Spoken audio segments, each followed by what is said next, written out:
بسم اللہ الرحمن الرحیم۔ ناظرین السلام علیکم، میں ہوں عمر برلاس اور آپ دیکھ رہے ہیں عمر برلاس اپڈیٹس۔ ناظرین، آج کی جو شخصیت ہیں وہ ہیں ام المومنین حضرت صفیہ بنت حیی رضی اللہ عنہا۔ حضرت صفیہ رضی اللہ عنہا حضرت ہارون علیہ السلام کی اولاد سے تھیں۔ انہیں صفیہ بنت حیی اسرائیلیہ کے نام سے بھی موسوم کرتے ہیں۔ سلسلہ نسب یہ ہے: حضرت صفیہ بنت حیی بن اخطب بن سعید بن عامر بن عبید۔ والدہ کا نام برہ تھا، جو یہودیوں کے مشہور خاندان بنو قریظہ سے تعلق رکھتی تھیں۔ حضرت صفیہ کا سلسلہ نسب ددھیال کی طرف سے بنو نذیر اور ننھیال کی طرف سے بنو قریظہ سے ملتا تھا۔ یہ دونوں عرب کے یہودی خاندان تھے اور بڑی شہرت و اہمیت کے مالک تھے۔ حضرت صفیہ کے باپ اور نانا اپنی قوم کے سردار اور رئیس تھے۔ یہودیوں کے عرب قبائل میں ان کو نہایت احترام کی نظر سے دیکھا جاتا تھا۔ حضرت صفیہ کے والد حیی بن اخطب کے سامنے ان کی پوری قوم سرنگو رکھتی تھی اور تمام رؤسائے عرب انہیں اونچی شخصیت قرار دیتے تھے۔ حضرت صفیہ کی والدہ برہ سموان کی بیٹی تھیں اور سموان شجاعت و بصالت میں تمام عرب میں مشہور تھا۔ اس کی بہادری کی بہت سی داستانیں زبان زد و عام و خاص تھیں۔ بہرحال حضرت صفیہ حسب نسب کے میں ننھیال اور ددھیال کی طرف سے ممتاز حیثیت رکھتی تھیں۔ ناظرین، حضرت صفیہ کی پہلی شادی ایک مشہور یہودی شاعر اور معروف بہادر جنگجو سلام بن مشکم کرزی سے ہوئی تھی۔ اس نے کسی وجہ سے ان کو طلاق دے دی تو کنانہ بن ابو الحقیق سے نکاح کیا۔ یہ بھی شجاعت و بہادری میں سلام بن مشکم کی ٹکر کا تھا اور خیبر کے مشہور قلعہ القموس کا سردار تھا۔ اس کی رہائش بھی اسی قلعے میں تھی۔ جنگ خیبر میں مسلمانوں کو یہودیوں کے مقابلے میں جب تاریخی فتح حاصل ہوئی اور یہودیوں کو عبرتناک ہزیمت کا سامنا کرنا پڑا تو کنانہ بن ابو الحقیق نے اپنے قلعے کے تحفظ کے لیے زبردست مقابلہ کیا اور مقابلے میں مارا گیا اور اس کے تمام اہل و عیال گرفتار کر لیے گئے۔ خیبر کی یہ لڑائی فیصلہ کن حیثیت رکھتی تھی۔ یہودیوں کے اس میں ایسی شکست کا سامنا کرنا پڑا کہ پھر وہ مسلمانوں سے متصادم ہونے کی جرت نہ کر سکے۔ ان کے بڑے بڑے سردار اور جنگجو ایک ایک کر کے مارے گئے۔ مرنے والوں میں حضرت صفیہ کا باپ، بھائی اور شوہر بھی شامل تھے۔ اسی بنا پر یہودی جنگی قیدیوں میں حضرت صفیہ کی حالت دوسروں کی نسبت بڑی ہی قابل رحم تھی۔ مسلمان فوجیوں میں مال غنیمت تقسیم ہونے لگا اور جنگی قیدیوں کو تقسیم کی غرض سے جمع کیا گیا تو ایک صحابی حضرت دحیہ کلبی نے رسول اللہ صلی اللہ علیہ وآلہ وسلم کی خدمت میں ایک لونڈی کے لیے درخواست کی۔ آپ نے فرمایا، ان قیدیوں میں سے خود ہی ایک لونڈی منتخب کر لو۔ دحیہ کلبی نے حضرت صفیہ کو پسند کیا۔ حضور نے ساتھ لے جانے کی اجازت دے دی۔ اتنے میں صحابہ نے عرض کیا، یا رسول اللہ صلی اللہ علیہ وآلہ وسلم، صفیہ حسب و نسب کے اعتبار سے اونچے درجے کے خاندان سے تعلق رکھتی ہیں۔ ان کے ساتھ وہی برتاؤ کرنا چاہیے جس کی یہ مستحق ہیں۔ دحیہ کلبی ان کے ساتھ عام عورتوں کا سلوک کریں گے جو ان کی عزت و احترام کے تقاضوں کے منافی ہوگا۔ یہ بنو نذیر اور بنی قریظہ کی رئیسہ ہیں۔ ان کا باپ اور شوہر اپنی قوم کے رئیس تھے، لہٰذا انہیں دحیہ کے سپرد نہ کیا جائے، بلکہ مناسب یہ ہے کہ خود حضور ہی اسے اپنی تحویل میں لے لیں۔ حضرت صلی اللہ علیہ وآلہ وسلم نے صحابہ کا یہ مشورہ قبول فرمایا، دحیہ کو ایک اور لونڈی دے دی اور آپ نے حضرت صفیہ کو آزاد کر کے ازواج مطہرات میں شامل کر لیا۔ یہ 7 ہجری کا واقعہ ہے۔ آپ نے ہی خیبر ہی میں ان کے ساتھ نکاح کر لیا۔ وہاں سے چل کر ایک جگہ صحبا میں عروس سے رسم عروسی ادا کی گئی اور دعوت ولیمہ بھی وہیں پہ ہوئی۔ صحبا سے کوچ کرنے لگے تو حضرت نے حضرت صفیہ رضی اللہ عنہا کو اپنے اونٹ پر سوار کیا اور اپنی ابا مبارک سے ان پر پردہ کیا، جس سے لوگوں کو یہ معلوم کرانا مقصود تھا کہ حضرت صفیہ رضی اللہ عنہا ازواج مطہرات میں شامل ہونے کا شرف حاصل کر چکی ہیں۔ رسول اللہ صلی اللہ علیہ وآلہ وسلم حضرت صفیہ کو ساتھ لے کر مدینہ منورہ میں پہنچے تو انہیں اپنے ایک جان نثار صحابی حضرت حارث بن نعمان رضی اللہ عنہ کے مکان پر ٹھہرایا۔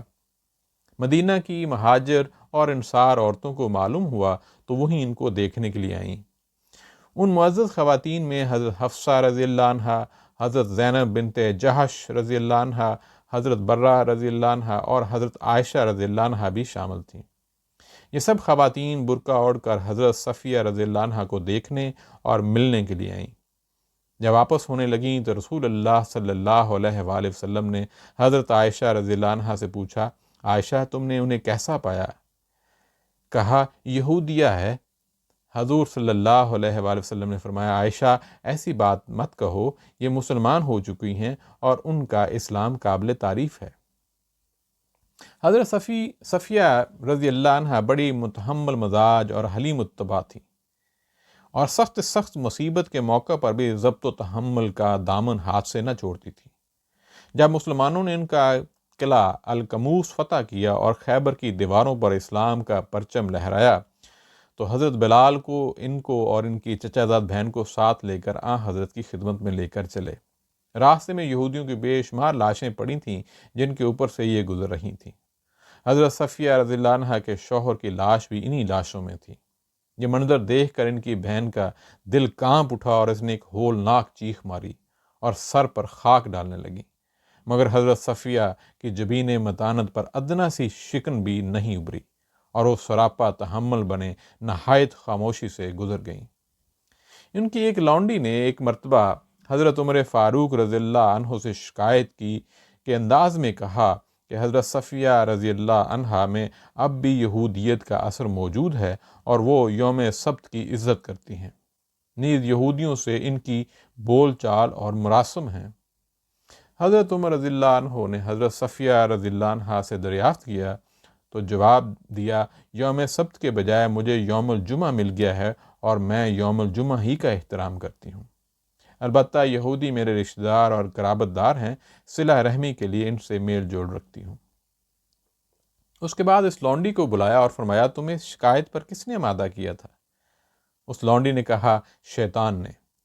یہ سن کر حضرت صفیہ رضی اللہ عنہ خاموش ہو گئیں اور لونڈی کو آزاد کر دیا۔ ناظرین، حضرت صفیہ رضی اللہ عنہ رسول اللہ صلی اللہ علیہ وآلہ وسلم سے بے حد محبت رکھتی تھیں۔ حضرت بیمار ہوئے تو ازواج مطہرات مزاج پرسی کے لیے حضرت عائشہ رضی اللہ عنہ کے مکان پر تشریف لائیں۔ حضرت کی تکلیف دیکھ کر حضرت صفیہ بہت مغموم ہوئیں اور کہا، یا رسول اللہ، کاش آپ کی تمام تکلیفیں مجھے مل جائیں اور آپ تندرست ہو جائیں۔ یہ سن کر ازواج مطہرات ان کی طرف دیکھنے لگیں۔ حضور نے فرمایا، واللہ یہ سچ کہتی ہیں، یعنی ان کی یہ بات تصنع اور بناوٹ سے خالی ہے۔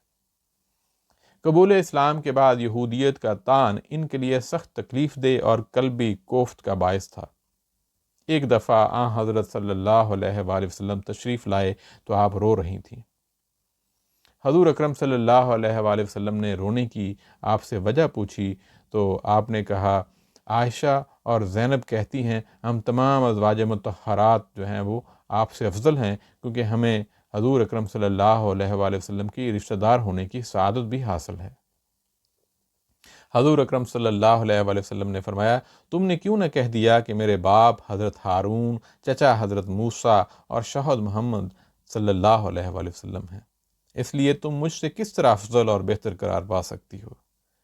یعنی کہ حضور اکرم صلی اللہ علیہ وآلہ وسلم نے اس طرح آپ کی دلجوئی کی۔ آپ نہایت فیاض اور فراخ دست تھیں، اپنا ایک ذاتی مکان تھا وہ بھی صدقے میں دے دیا تھا۔ حضرت صلی اللہ علیہ وآلہ وسلم کی زوجہ محترمہ کی حیثیت سے مدینہ منورہ آئیں تو حضرت فاطمہ رضی اللہ عنہا اور تمام ازواج مطہرات میں سونے کی بالیاں تقسیم کی۔ آپ مظلوم کی بے حد ہمدرد تھیں۔ حضرت عثمان رضی اللہ عنہ کو محصور کر لینے کے بعد ان کے مکان پر سخت پہرہ بٹھا دیا گیا تھا۔ ان کی امداد کے لیے خچر پر سوار ہو کر نکلیں اور ان کے مکان کی طرف چل پڑیں۔ ایک فسادی اشتر نخوی کو معلوم ہوا تو اس نے خچر کو روک کر مارنا شروع کر دیا۔ مصلحتاً ان کا مقابلہ نہ کیا اور واپس چلی گئی، اور بعد میں حضرت حسن رضی اللہ عنہ کو حضرت عثمان کی خدمت پر مامور کر دیا۔ آپ نہایت عقل مند اور حدیث کی عالمہ تھیں، لوگ ان سے بہت سے مسائل دریافت کرتے تھے۔ ان کا مکان عورتوں کے ایک مدرسے بلکہ دارالعلوم کی حیثیت اختیار کر گیا تھا۔ ایک خاتون سہیرہ بنت جعفر کا بیان ہے کہ وہ حج سے فارغ ہو کر مدینہ منورہ گئیں تو حضرت صفیہ رضی اللہ عنہ کی خدمت میں ان سے ملنے کے لیے حاضر ہوئیں۔